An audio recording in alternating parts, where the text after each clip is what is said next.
민수기 22장부터 24장은 모압 왕 발락과 그 당시에 그 근동에 유명한 선지자 술사 발람의 이야기입니다.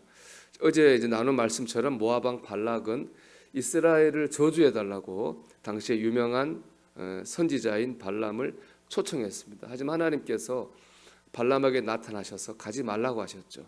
왜냐하면 이스라엘은 하나님의 백성이기 때문입니다. 그런데 이 발락 왕이 줄 복채의 눈이 먼 발람이 하나님의 말씀을 어기고 모압으로 갔습니다.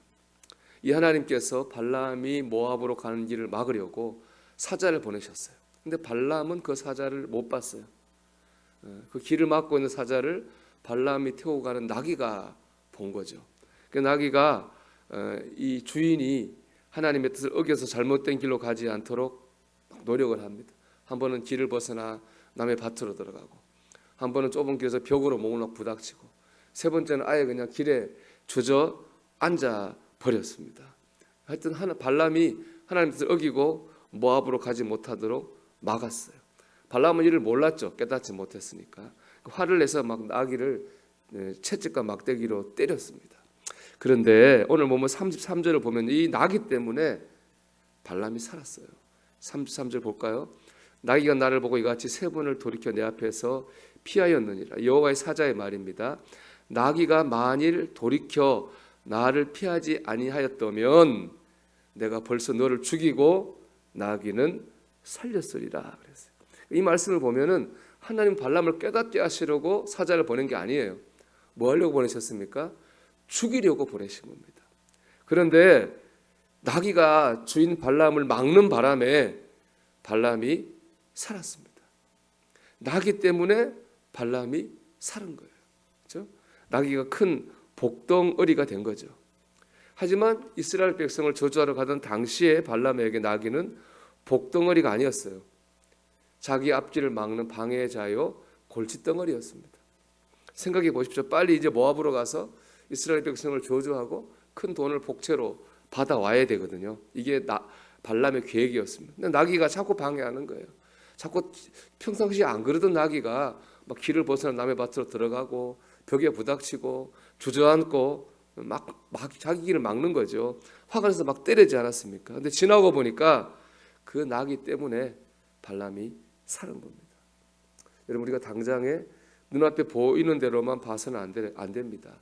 지금은 그게 골칫덩어리 문제고 고민거리일 수 있지만은 우리가 하나님 안에서 복이 될 줄로 믿습니다. 제가 아는 잘 아는 권사님이 속을 많이 썩인 아들을 위해서 기도하러 매일 교회를 오셨어요. 많이 속상하시죠? 제가 위로의 말씀을 드렸거든요. 그때 그 권사님이 이렇게 대답하시더라고요. 아니요, 목사님, 너무 감사해요. 제가 그 아들이 아니면 어떻게 기도를 하겠습니까? 그 아들 덕분에 제가 기도할 수 있어가지고 너무 감사해요. 이게 참 은혜가 되더라고요. 결국 그 권사님의 기도가 응답을 받았습니다. 그 아들이 하나님께로 돌아와서 성실한 삶을 살게 된 거예요. 골칫덩어리 같았는데 그분이 말이 맞죠. 그거 아니면 어떻게 그렇게 매일 기도했겠습니까? 골칫덩어리 같은데 지나고 보니까 그게요 은혜고 복덩어리 된 거죠. 제가 가장 오랫동안 가장 간절히 기도한 제목은 어머님의 구원이었습니다. 솔직히 어떨 때는 어머님이 예수를 믿지 않는 것이 좀 목사로서 약간 컴플렉스처럼 느낄 때도 있었습니다. 그때는 목사가 되기 전이죠. 전사 때죠. 대부분의 이제 목사님들은 반대잖아요. 어머니가 아들을 위해 기도하지 않습니까? 사실은 세상에서 제일 간절하고 진실한 기도는 자식을 위해서 부모가 드리는 기도가 제일 진실하고 간절하죠. 그래서 어머니가 날 위해 기도하는 것 자체가 위로가 되지 않습니까? 근데 저는 이제 반대가 되었으니까 영적으로 외롭다는 생각을 한 적도 있었어요, 몇 번은. 근데 어느 날 그때 제가 좀 그 기간에는 영적으로 좀 다운되어 있어가지고 기도를 해도 막 뜨겁지 않고 이렇게 습관적이 되고 형식적으로 기도하는 그런 때였습니다. 그날도 이제 늘 하던 것처럼 어머님을 위해서 구원을 위해 기도하는데 갑자기 기도하는데 어머니가 지옥에 가면 어떡하지 이런 생각이 드는 거예요. 그러니까 저도 모르게 기도가 간절해지더라고요. 그 기도가 간절해지니까 다른 기도도 다 제 심령이 이미 뜨거워져 있잖아요. 이미 뜨거워져 있으니까 다른 기도도 뜨거워지고 영적인 침체를 극복하게 됐어요. 그때 이제 깨달았습니다. 내가 어머님을 위해 기도한다고 하는 것이 축복이고 은혜구나 그런 생각을 하게 됐습니다. 속썩이는 아들이 오히려 그 권사님의 영혼을 살렸고 믿지 않은 어머님의 기도가 위한 기도가 제 영혼을 살렸습니다.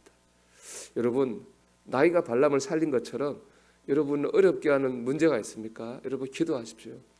그 문제가 여러분의 영혼을 살리게 될 줄 믿습니다.